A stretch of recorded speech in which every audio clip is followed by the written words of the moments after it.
ابراہیم علیہ السلام کی سیرت کا جائزہ لیا جائے تو میں خلاصے کے طور پر 3 باتیں نمایاں نظر آتی ہیں.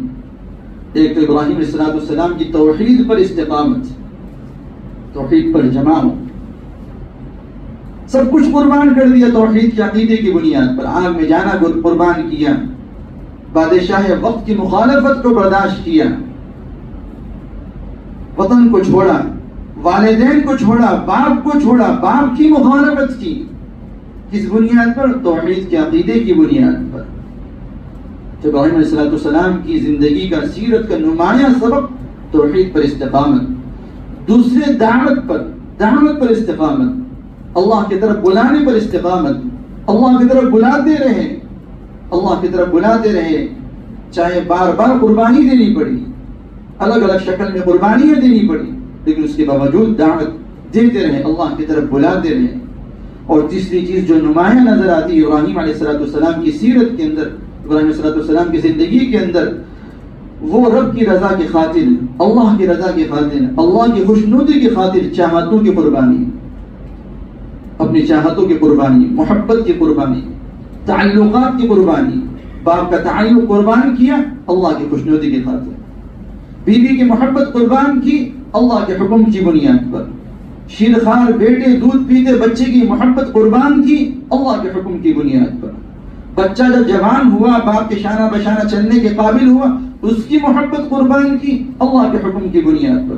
وطن کی محبت قربان کی اللہ کے حکم کی بنیاد پر. تعلقات قربان کی، سب کچھ نچھاور کر دیا اللہ کی رضا خوشنودی کے حصول کے لیے. یہ 3 چیز سیرت ابراہیمی کے اندر نمایاں نظر آتی ہے. ایک تو توحید پر استقامت، دوسرے دعوت پر استقامت، اور تیسرے اللہ کی رضا کے خاطر اللہ کے حکموں کی بنیاد پر، اللہ کے حکموں کی بنیاد پر سب کچھ کی قربانی، خواہشات کی قربانی، محبت کی قربانی، ہر طرح کے تعلقات کی قربانی. میرے بزرگوں، موجودہ حالات کے اندر ہمارے لیے تینوں سبق انتہائی اہم ہیں. آج کوششیں کی جا رہی کہ مسلمانوں کے اندر کس طرح سے مشرکانہ سوچ نافذ کی جائے، شرک سے کیسے انہیں مانوس کیا جائے. آج کوششیں کی جا رہی، اسکولوں کے اندر جو ہے شرکیہ کہانیاں پڑھائی جا رہی، شرکیہ کلچر جو ہے اس سے مسلمانوں کو جو ہے مانوس کروایا جا رہا، شرکیہ رسم و رواج کے اندر ترغیب دے دے کر شرکت کروائی جا رہی. سلیبس کے اندر ایسے مضامین ڈالے جا رہے ہیں جو شرک پر مشتمل ہیں، شرکیہ مشرکانہ کہانیوں پر مشتمل ہیں، تاکہ مسلمانوں کے ذہنوں کے اندر جو شرک سے نفرت بیٹھی ہوئی ہے وہ کسی طریقے سے کم ہو، شرک سے مسلمان مانوس ہو جائیں. انہیں ہم سے تکلیف نہیں ہے، ہمارے عقیدے توحید سے تکلیف ہے، انہیں توحید سے تکلیف ہے، انہیں اللہ کی وحدانیت جو ہم مانتے ہیں، اللہ ایک ہے، اس سے تکلیف ہے، اللہ اکبر سے تکلیف ہے. ہماری ذات سے انہیں کیا تکلیف؟ کوئی تکلیف نہیں. اس لیے ہماری ذمہ داری ہے کہ ہماری اگلی نسلوں کے اندر عقیدہ توحید راسخ رہے، رچا بسا رہے. اس کے لیے ہمیں کوششیں کرنی ہے، ایسے انداز میں اگلی نسلوں تک توحید کا پیغام پہنچانا ہے. اگلی نسل کی فکر کرنا یہ بھی ابراہیم علیہ السلام کی سنت ہے.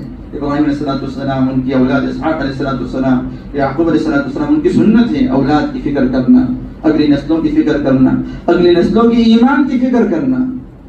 تو ابراہیم علیہ السلام کی سیرت سے ہمیں یہ بھی سبق ملتا ہے کہ ہم اپنی اگلی نسلوں کی ایمان کی فکر کریں، محض ان کی دنیا کی فکر کرتے ہیں مطمئن نہ ہو جائے، محض اس پر مطمئن نہ ہو جائے کہ میرا بیٹا اچھا کھاتا کماتا ہے، اسی پر اکتفا نہ کریں، بلکہ ان کی ایمان کی کیفیت کیا ہے، ان کی ایمان کے لیول کیا ہے، توحید کا عقیدہ کتنی گہرائیوں تک ان کے اندر راسخ ہے، اس کی فکر کرنا بھی ہماری ذمہ داری. کہ ایسا نہ ہو کہ چند پیسوں کی خاطر، چند کوڑیوں کی خاطر ہماری اگلی نسل جو ہے اپنے ایمان کا سودا کر لے.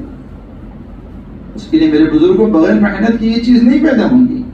محنت کرنی پڑے گی، اپنے ایمان کی فکر کرنی ہوگی، اپنی اگلی نسلوں کے ایمان کی فکر کرنی ہوگی، اپنے اولاد کی ایمان کی فکر کرنی ہوگی. ایمان بن جائے گا، ایمان بن جائے گا، اسلام زندگیوں کے اندر خود بخود آئے گا.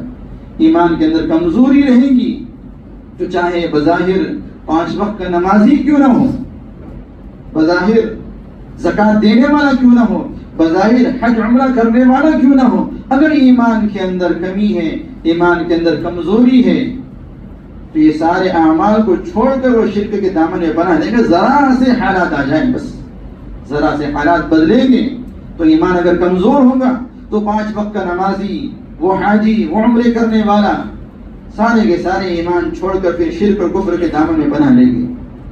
اور ایمان مضبوط ہوگا، ایمان مضبوط ہوگا تو پھر جان نشاور کرنا، وطن چھوڑنا، اولاد کو قربان کرنا، بیوی بچوں کو قربان کرنا آسان ہوگا، جیسے کہ ابراہیم علیہ السلام کے لیے آسان ہوا. اصل چیز ایمان کی محنت ہے، ایمان کے بنانے کی محنت ہے، اپنی نسلوں تک ایمان اور توحید کو صحیح طریقے سے پہنچانے کی محنت ہے، ایسے طریقے سے کہ ان کے ذہنوں کے اندر عقیدہ توحید رچ بس جائے. یہ ہماری ذمہ داری ہے. ہم اگر اپنی اگلی نسلوں کی فکر نہیں کریں گے تو میرے بزرگوں وہ دن دور نہیں کہ جو ہمارے بچے جو ہیں وہ مشرکانہ رسم و رواج کے اندر شرکت کریں گے. ایک اللہ کے سامنے سر جھکانے والے پھر پتھروں اور مورتیوں کے سامنے سر جھکانے والے بن جائیں گے. اگر ہم یہ چاہتے ہیں کہ ہماری اگلی نسلیں ان حالات سے نہ گزرے تو اس کے لیے میرے بزرگوں ان کے ایمان کی فکر کرنا، ایمانی اعتبار سے ان کی تربیت کرنا یہ ضروری ہے. اور محمد رسول اللہ صلی اللہ علیہ وسلم کی سنت بھی ہے. آپ صلی اللہ علیہ وسلم بچوں کی ایمان کی فکر کرتے تھے. آپ صلی اللہ علیہ وسلم بچوں سے ایمان بنانے کی باتیں کرتے تھے، بچوں سے ایمان بنانے کی باتیں کرتے تھے. ابن عباس رضی اللہ عنہ آپ صلی اللہ علیہ وسلم کے ساتھ سواری پر سوار ہیں. آپ صلی اللہ علیہ وسلم ایمان کی بات کر رہے ہیں، ایمان بنانے کی بات کر رہے ہیں. کن سے؟ بچے سے. نوعمر بچے ہیں، نوعمر بچے سے ابراہیم رسول کریم صلی اللہ علیہ وسلم جو ہے ایمان بنانے کی بات کر رہے ہیں کہ یا غلام انی اعلمک کلمات، اے لڑکے میں تجھے چند باتیں سکھاتا ہوں، اسے محفوظ رکھنا. احفظ اللہ، اللہ کے احکام کی حفاظت کرو. یحفظ کا، اللہ تیری حفاظت کریں گے. اللہ کے احکام کی حفاظت کرو گے تجد تجاہک، تو اللہ کی مدد کو اپنے ساتھ شامل حال پائے گا. وعلم، خوب جان لے